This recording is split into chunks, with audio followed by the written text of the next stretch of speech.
Selamat malam pemirsa, saya Aryo Ardi kembali menjumpai Anda dalam Talk to iNews. Pasca serangan teror dan ledakan di perempatan Sarinah pada hari Kamis pagi pekan lalu, pertanyaan yang masih menggantung hingga malam ini adalah siapa sesungguhnya pelaku utama di balik ledakan bom dan maupun serangan teror yang terjadi di perempatan Sarinah, Jakarta Pusat pada pekan lalu. Itulah topik bahasan dari Talk to iNews malam ini yang bersama sejumlah narasumber yang telah hadir di studio kami di Kebon Sirih, Jakarta Pusat. Dan sebelum kita mengikuti dialog akan saya sampaikan dulu perkembangan berita lainnya, di antaranya putra pertama Menteri Kelautan dan Perikanan Susi Pujiastuti yang meninggal dunia di Florida, Amerika Serikat diperkirakan akan tiba di Pangandaran, Jawa Barat paling cepat besok.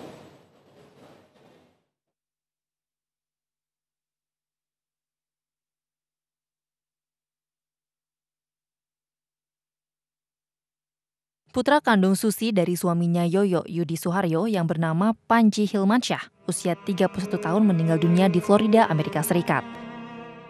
Jenazah saat ini masih berada di Naples, Florida, Amerika Serikat dan dalam proses pemulangan ke Indonesia. Rumah duka berada di Komplek Menteri Jalan Widya Chandra 5 nomor 26 Jakarta Selatan. Sementara itu, suasana duka juga terasa di rumah keluarga besar Susi Pujiastuti di Jalan Merdeka nomor 312 Pangandaran, Jawa Barat. Sejumlah karangan bunga dan ucapan bela sungkawa terpajang di depan komplek rumah sekaligus perusahaan milik Susi Pujiastuti. Namun keluarga besar Susi Pujiastuti di Pangandaran belum bisa memberikan keterangan resmi terkait meninggalnya putra sulung Menteri Kelautan dan Perikanan Republik Indonesia tersebut. Almarhum Panji Hilmansyah yang merupakan instruktur pilot di Florida ini dikabarkan meninggal dunia akibat serangan jantung saat sedang tidur. Rencananya almarhum akan dimakamkan di kampung halamannya di Pananjung, Kabupaten Pangandaran, Jawa Barat. Tim Liputan MNC Media memberitakan. Dari Jakarta kita beralih ke Poso, Sulawesi Tengah. Aparat keamanan terus memburu anggota kelompok teroris Santoso.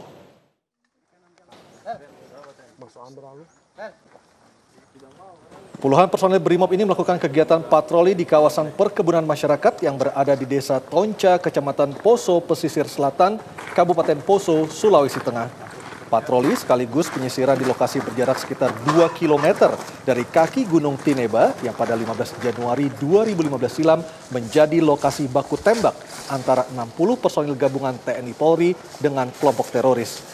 Operasi Tinombala 2016 di Poso dilakukan dalam durasi 2 bulan yang akan berakhir pada tanggal 9 Maret mendatang. Operasi itu melibatkan 2.000 personil gabungan TNI Polri untuk mencari dan menangkap kelompok teroris Santoso.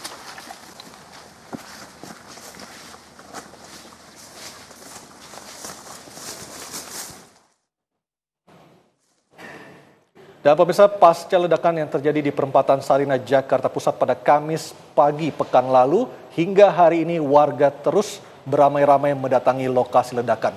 Mereka mengaku tidak takut, namun mereka tetap waspada akan bahaya terorisme yang selalu mengancam. Gak apa-apa, terus saja gak apa-apa. Teror bom dan aksi teroris yang terjadi pada Kamis lalu di kawasan Tamrin, Jakarta Pusat seakan tidak memberikan rasa takut kepada masyarakat. Bahkan slogan Indonesia tidak takut terus diserukan pasca ledakan bom Tamrin. Meskipun sempat menjadi lokasi teror, masyarakat mendatangi lokasi kejadian untuk melihat kondisi kedai kopi dan pos polisi yang hancur akibat ledakan. Tanpa rasa takut, masyarakat berfoto selfie di pos polisi yang saat ini sudah ditutupi dengan banner bertuliskan #Indonesia Berani dan #Indonesia Damai. Para warga yang berfoto selfie mengaku ingin mengabadikan momen dan turut berduka dengan kejadian kemarin. Ledakan bom Sarinah ini sendiri terjadi pada Kamis kemarin. Namun dengan adanya kejadian ini, semangat bersatu masyarakat Indonesia semakin kuat untuk melawan kekerasan serta terorisme. Dari Jakarta, Tim Liputan MNC Media memberitakan. Dan hingga kini pertanyaan yang masih tersisa yang merupakan pertanyaan utama masyarakat adalah siapa sesungguhnya pelaku utama di balik aksi terorisme yang terjadi pada hari Kamis pagi pekan lalu.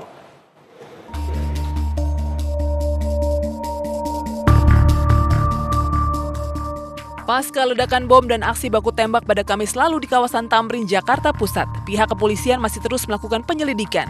Ada 4 orang diduga pelaku yang tewas di lokasi kejadian. 4 orang diduga pelaku tersebut adalah Muhammad Ali, Afif alias Sunakin, Ahmad Muhazin, dan Joni Kurniadi. Dari keempat pelaku tersebut diduga merupakan jaringan ISIS yang dipimpin oleh Bahrun Naim. Bahrun Naim pertama kali dikenal ketika ditangkap oleh Densus 88 anti teror pada 9 November 2010. Saat itu Naim ditangkap bersama sejumlah barang bukti berupa ratusan butir amunisi ilegal. Naim kerap disebut sebagai penghubung utama Mujahidin Indonesia Timur yang bermarkas di Sulawesi dengan ISIS di Timur Tengah. Namun masih diselidiki lebih lanjut kebenaran dari keterlibatan Bahrun Naim dengan bom Tamrin. Terkait dengan saya sudah sampaikan kemarin, terkait dengan Bahrun Naim yang ada di Raqqa ISIS. Selain Bahrun Naim, nama lain yang juga diduga terlibat teror bom Sarinah adalah Aman Abdurrahman. Salah satu pelaku bom Sarinah yaitu Afif alias Sunakin, diduga merupakan kaki tangan dari Aman Abdurrahman. Keduanya bertemu di Lapas Cipinang, Jakarta. Aman Abdurrahman dipenjara dalam kasus bom Cimanggis pada tahun 2003 silam. Aman juga terdakwa dalam kasus pelatihan bersenjata di Aceh.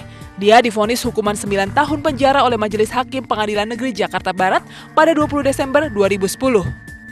Dia divonis hukuman 9 tahun penjara oleh Majelis Hakim Pengadilan Negeri Jakarta Barat pada 20 Desember 2010.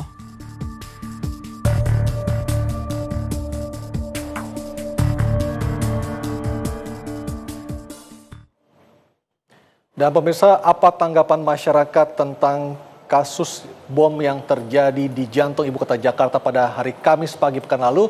Berikut kita ikuti tim liputan kami yang bertemu dengan sejumlah anggota masyarakat pagi tadi. Dengan adanya peristiwa kemarin mungkin kita harus lebih waspada. Ya kalau misalnya memang nggak diperlukan, mungkin sementara ini jangan, tapi tetap ya kita namanya harus melakukan kegiatan, tetap aja harus waspada. Saya kira seperti itu. Ya, kita sebagai rakyat kan kita kan harus damai. Ya, menciptakan damai itu seperti apa? Kedamaian. Ya, dalam untuk menjalankan kehidupan berbangsa dan negara kita seperti apa?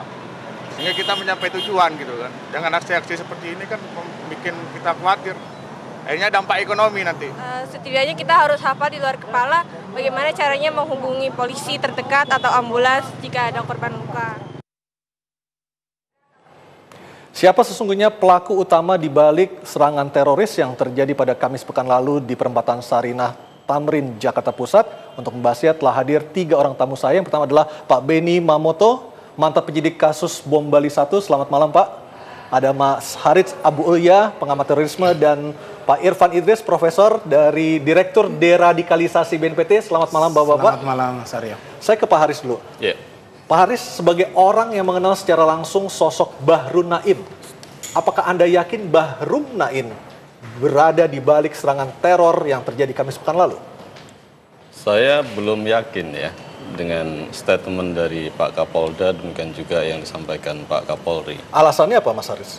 Jadi Bahrun Naim ini tidak punya, yang saya kenal dia tidak punya karakter yang destruktif gitu. Jadi dan apalagi kalau kemudian dikaitkan dia yang mengorganize semua agenda-agenda yang terjadi pada hari Kamis kemarin. Artinya Bahrun Naim tidak punya kemampuan untuk mengorganisasi atau menggerakkan pelaku di lapangan, seperti itu? Dia tidak punya pengalaman pernah terlibat konflik di Ambon. Poso juga tidak. Latihan di Janto Aceh juga tidak. Dia kena kasus 2010 itu berkaitan dengan kepemilikan amunisi ya. Titipan dari salah satu kawan dia. Dan kemudian dia setelah divonis dan dia menjalani hukuman sekitar 2 tahun 6 bulan dia keluar, dan setelah berapa bulan kemudian dia pergi ke Suriah tahun 2015 akhir Januari. Kapan terakhir Anda berkomunikasi dengan Bahrun Naim, Mas Haris? Sebelum dia berangkat, jadi sekitar 1 bulan sebelum dia berangkat terakhir komunikasi. Artinya 2 tahun lalu ya? Iya, 2 tahun yang lalu. Apa yang dikatakan Bahrun Naim kepada Anda? Tidak ada. Saya juga baru tahu kemudian ketika ada kasus berkaitan dengan persoalan pribadi. Apakah ketika itu mungkin Bahrun Naim mempunyai dendam karena ia pernah di penjara, dia ingin membalas dendam seperti itu? Ada kemungkinan seperti itu? Kalau kemungkinan sih ada. Cuman ini kan kita harus belajar objektif. Kalau masyarakat ditanya siapa pelakunya, masyarakat bisa melihat bagaimana Kapolda, bisa melihat Kapolri dalam hitungan jam pasca kasus itu kemudian dinyatakan muncul nama Bahru Naim, muncul ya. nama ISIS ya. Tapi ini kan sebenarnya menurut saya dan kawan-kawan para pengamat ini kurang bijak menurut saya. Alasannya? Jadi perlu ada elaborasi lebih jauh. Jangan sampai kemudian ini adalah sekedar asumsi atau kemudian artinya analisa. menurut Anda polisi terburu-buru? Menurut saya kurang bijak, terlalu terburu-buru karena ada kemungkinan bahwa ini sekedar analisa yang berdasarkan data-data intelijen yang prematur.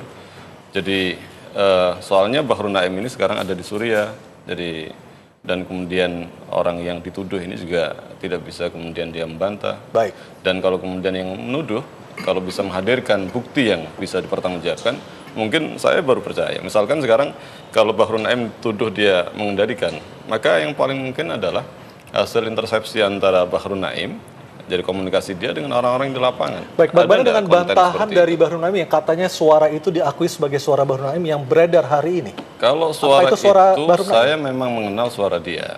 Cuman tinggal diverifikasi, divalidasi suara itu kapan munculnya. Dan kemudian apakah kemudian kalau benar suara dia munculnya baru kemarin atau kemudian dalam hitungan jam, apakah itu kaitan dengan konteks kekinian ya, ini yang menempatkan dia sebagai aktor, jadi tuduhan dia sebagai aktor, atau bisa jadi itu adalah suara dia yang lama kemudian ada kawan dia yang penggal kalimatnya seakan-akan gitu. dia menjawab apa yang dituduhkan selama ini. Baik, Pak Beni sebagai mantan penyidik kasus bom Bali 1 tahun 2002, menurut Anda apakah polisi dalam hal ini Kapolda tergesa-gesa menetapkan nama ISIS dan Bahru Naim sebagai otak di balik serangan bom di Tamrin? Ya, berdasarkan pengalaman kami dalam hal kita menetapkan seseorang sebagai tersangka ataupun menyebut seseorang itu terlibat atau tidak, tentunya didasari dengan alat bukti yang ada.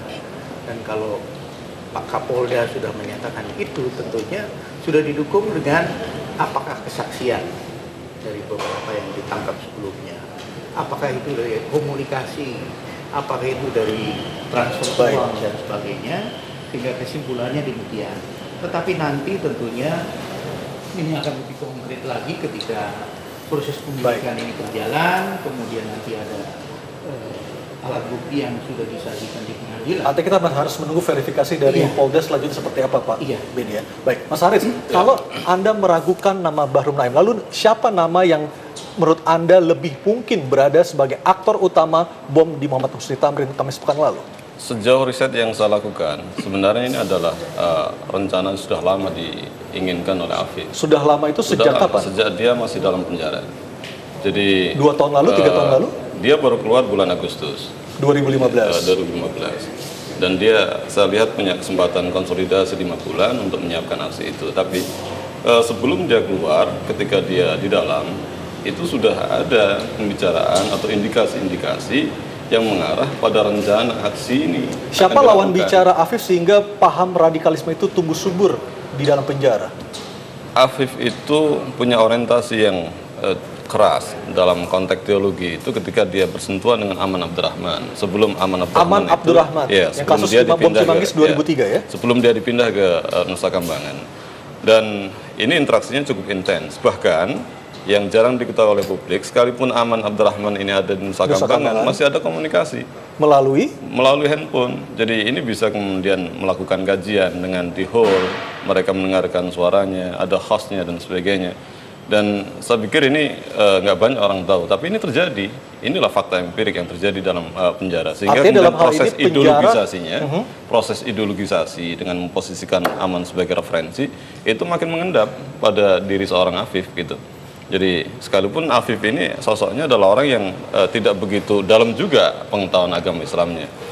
Dia di dalam juga baru belajar bahasa Arab dengan kawan-kawannya yang lain. Tapi begitu kemudian dia bersentuhan dengan Aman, kemudian dia memiliki teologi yang sangat beku, yang menjadikan dia punya militansi yang... Anda pernah bertemu langsung dengan Aman Abdurrahman? Tidak, saya tahu. Jadi saya banyak membaca tulisan-tulisan dia, jadi kita bisa membaca mindset dia seperti apa. Baik, kalau Anda melihat, Anda perkirakan apa yang membuat Afif sangat tertarik untuk mengikuti gerakan ataupun ajaran yang disampaikan oleh Aman Abdurrahman di dalam penjara? Banyak faktor. Jadi banyak faktor. Ini mungkin keterbatasan pengetahuan dia, sehingga kemudian ketika dia dalam proses pencarian disodorkan pada tawaran-tawaran yang kesannya logis, jadi ada dalil yang kesannya itu bisa melegitimasi tawaran gagasan itu benar, jadi orang dalam proses pencarian ini juga kemudian dengan mudah menerima, gitu. Dengan mudah dia menerima. Jadi lah ketika kemudian dia menerima, kemudian dia mengintegrasikan dalam dirinya, akan berpengaruh pada sikap. Baik, makanya jadi Anda lebih yakin Aman Abdurrahman sebagai aktor di balik bom Tamrin dibandingkan Bahru Naim? Dugaan kuat saya ini adalah Aman Abdurrahman. Bahru Naim itu orang belakangan sebenarnya.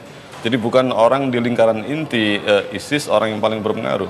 Kenapa kemudian, ini analisa saya kenapa Pak Kapolda atau Kapolri menempatkan Bahru Naim itu menjadi aktor, di framing menjadi seorang aktor di balik serangan itu. Nah, itu pertanyaannya untuk kita jawab di segmen berikutnya, Mas Haris ya. Dan pemirsa, Talk to iNews akan segera kembali sesaat lagi.